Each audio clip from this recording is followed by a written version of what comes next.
This year's legislators had a busy session. What bills became law and which ones did not make the cut? Good evening and thanks for watching tonight. I'm Todd Blackington. It was one of the most controversial legislative sessions in Idaho's history. But what exactly were they able to accomplish? Our Phil Campbell joins us in our Pocatello newsroom. So Phil, how will the new laws impact eastern Idaho? Well, Todd, from education reform to wind farms, the state legislature had a busy session, and the new laws will affect everyone in Idaho.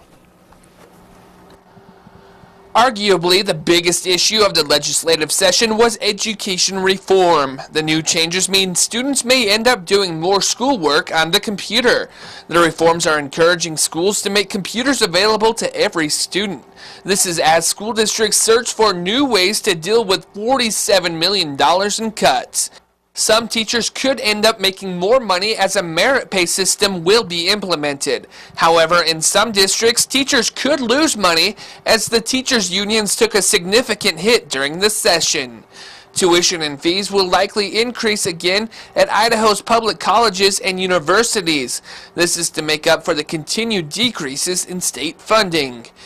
Library users may notice some changes with their computers. That's because tougher software will be installed to prevent obscene materials from being accessed.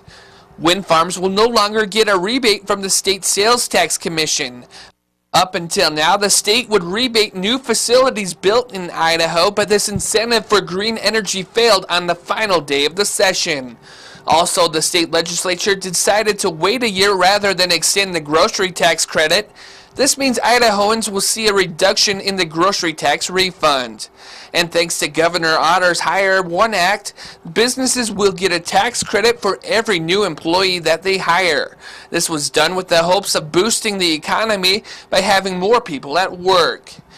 Physicians can now report dangerous elderly drivers to the state without fear of repercussion, and teenagers starting at the age of 16 can now donate blood with the consent of a parent or guardian. Idaho will now have tougher restrictions on abortions, as after the fetus reaches the 20-week mark, abortions will no longer be an option. And finally, it will be easier for Idahoans to bet on the ponies. Right now, off-track betting has been restricted to a handful of fairgrounds around the state. Now this activity will be legal in more places.